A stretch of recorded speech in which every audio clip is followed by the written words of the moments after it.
Hey guys, today I want to talk about my interview with the AEON English School.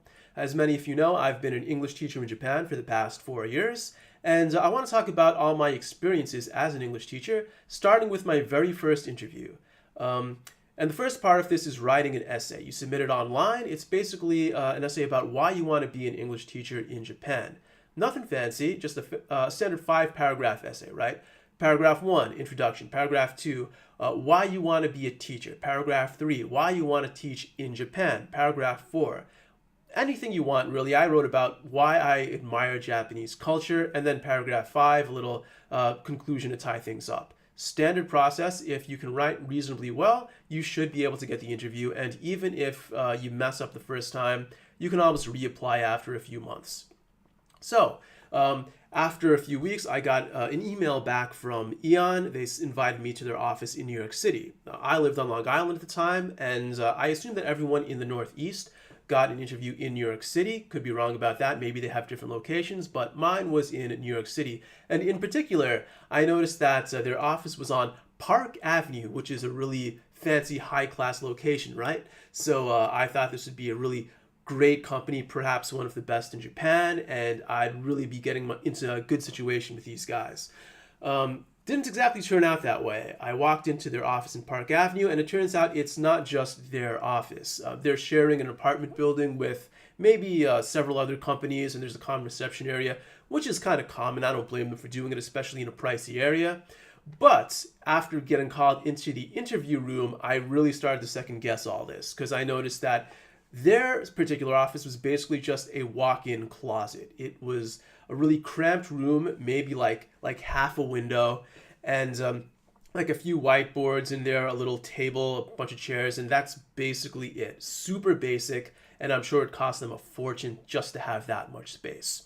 Anyway, there were maybe like 10 other interviewees in that room with us, and 3 interviewers. The first interviewer, the leader, let's call him Captain Flair. And I call him Captain Flair because he reminded me of the waiter from Office Space, the guy who wore like 30 pieces of flair, the guy who tries super hard, always has that super like fake smile on his face, rapid firing crappy jokes left and right. That is this guy. That is Captain Flair. The second guy, I call him Lieutenant Flair. Lieutenant Flair is training to be Captain Flair someday, but you can tell he still has some like remnants of his soul remaining. He hasn't fully sold out to AEON. And the third person was the token Japanese woman. So this Japanese woman, of course, she's wearing her stereotypical Japanese business haircut, Japanese business suit. She introduces herself and says absolutely nothing for the rest of the interview, because I guess that is what stereotypical Japanese women are supposed to do. Just stay silent while the men talk. And these are the values of AEON, apparently. So now everyone's finally introduced themselves, and it's time for the presentation about AEON.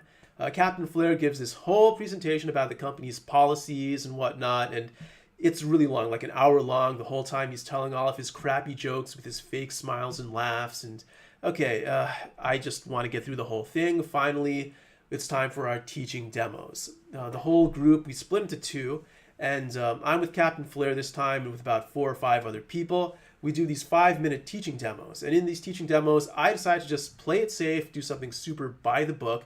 I teach a lesson on how to tell time in English, AM, PM, counting to 12 and whatnot. Really simple, and I think it went just fine. I recall in my group, there was one other person who did a pretty good job.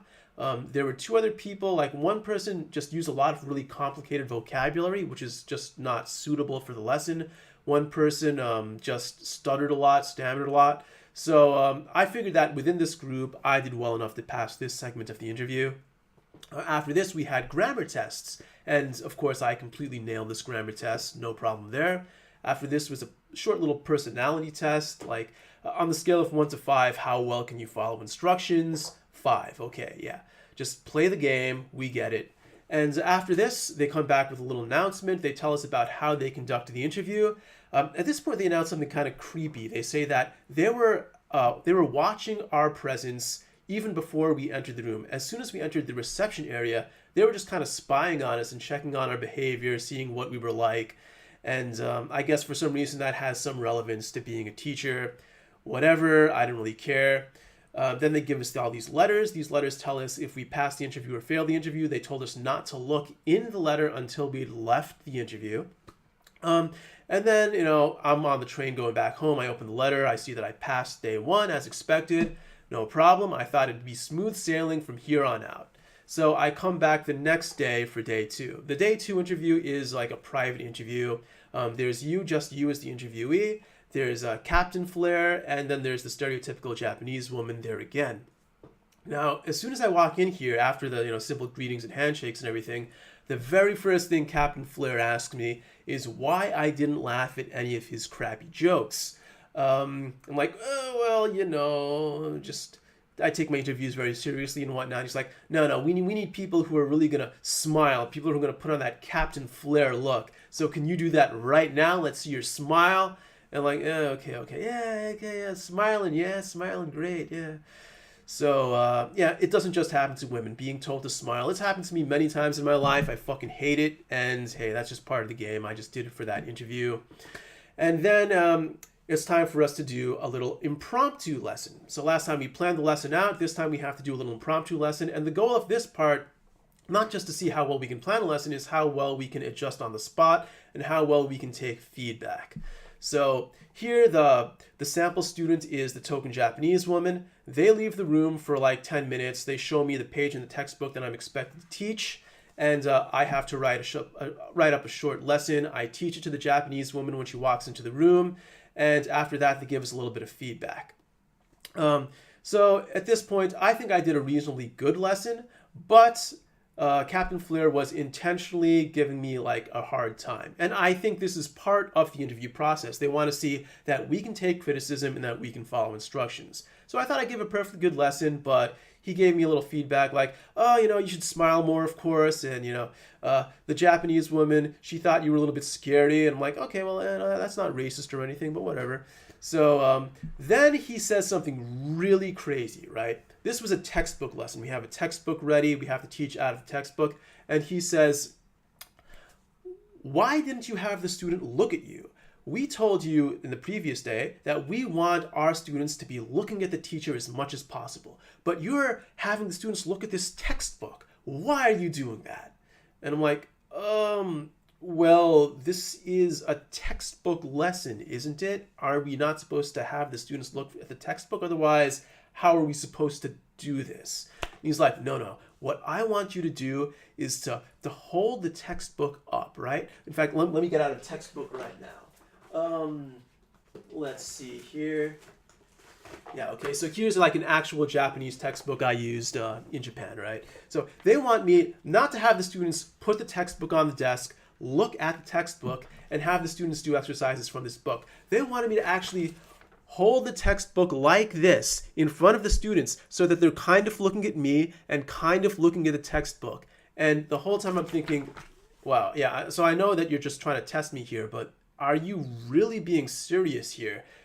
How are you supposed to read this textbook when like it's shaking in front of your face and I'm trying to like show my smiley face right here? It's just a total mess. And the whole time I'm just trying to hide my reactions because I know that's what he's really looking at me for right now. Because in the previous day, I had a really stone face and I can't get away with that at this point. So I have to do the lesson again with the feedback, and they're testing to see how well I can do that. So I just kind of, swallow my pride, just go through the lesson the way they told me to do it, and the whole thing, I thought I did reasonably well, but it was not a pleasant experience. So after that, he shows me more of the materials because one of the responsibilities of AEON teachers is not just to teach in the classroom, but also to kind of peddle their textbooks, peddle their materials to help them make money that way. So he's showing me these textbooks and he's making all these crappy jokes again. He's like, hey, so this is about Tomiko. Tomiko lives in this, look at this little apartment in the picture. Isn't that cute? Like, yeah, Japanese people have these little apartments. So I'm like, yeah, okay. Well, this is a time for me to just try to show that exuberant personality of mine, try to make a few jokes myself here. So he turns to the next page, and the next page shows Tomiko working from home. And I'm like, hey, in the previous picture, the apartment was so tiny, but in this picture, when she's working from home, which is presumably her apartment, it's like really huge. Isn't that crazy?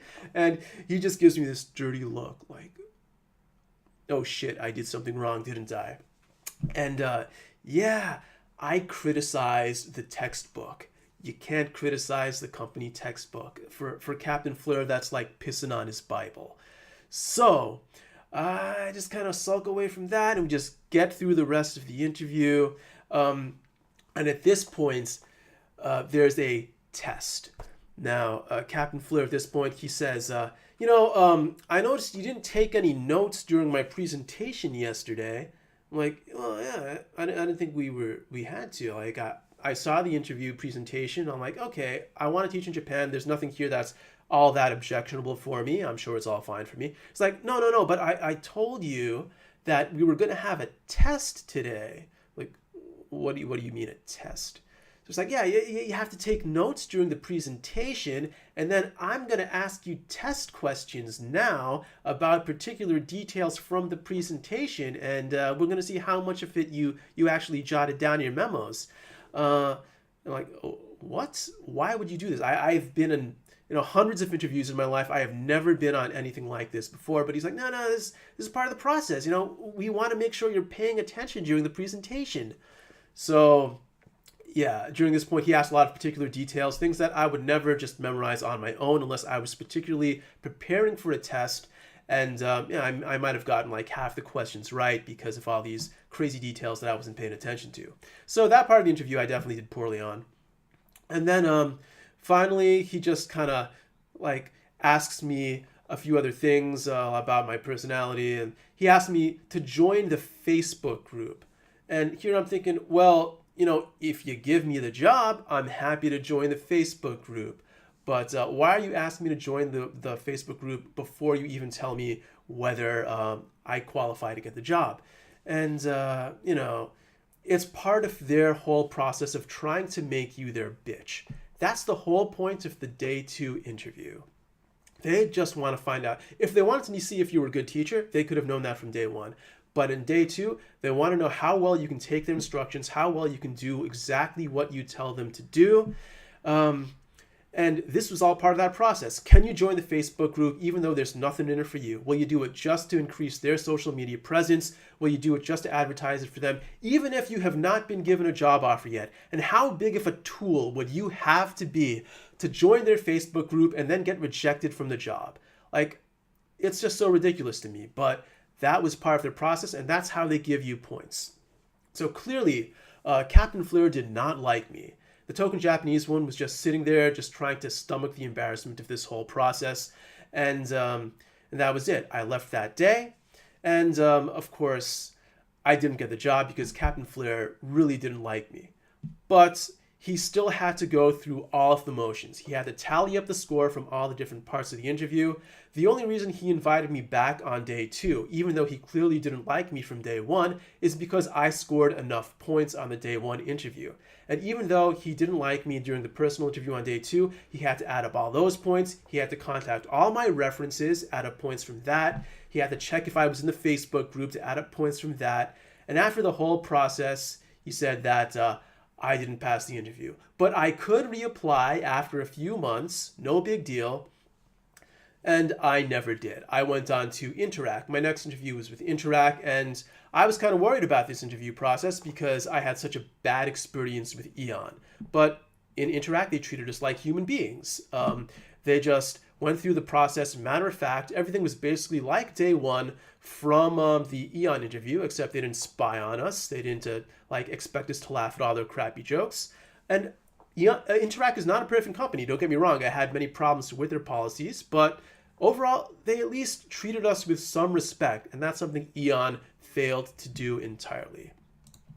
Another thing I forgot to mention.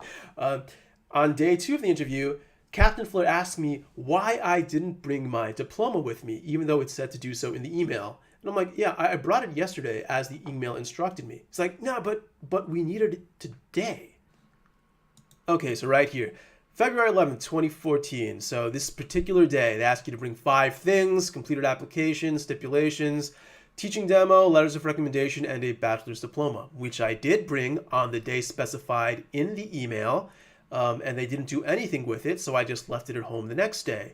Another thing I forgot to mention previously is that at the second round of the interview, They were still analyzing my body language the whole time, right? And they said, well, we noticed you're kind of shaking your leg a little bit. And I'm like, oh, no, that's just a habit. A lot of people do it. I can stop. I'm not really conscious of it. They're like, no, but in Japan, when you shake your leg or you tap your foot or something, that means you're frustrated. Are you frustrated?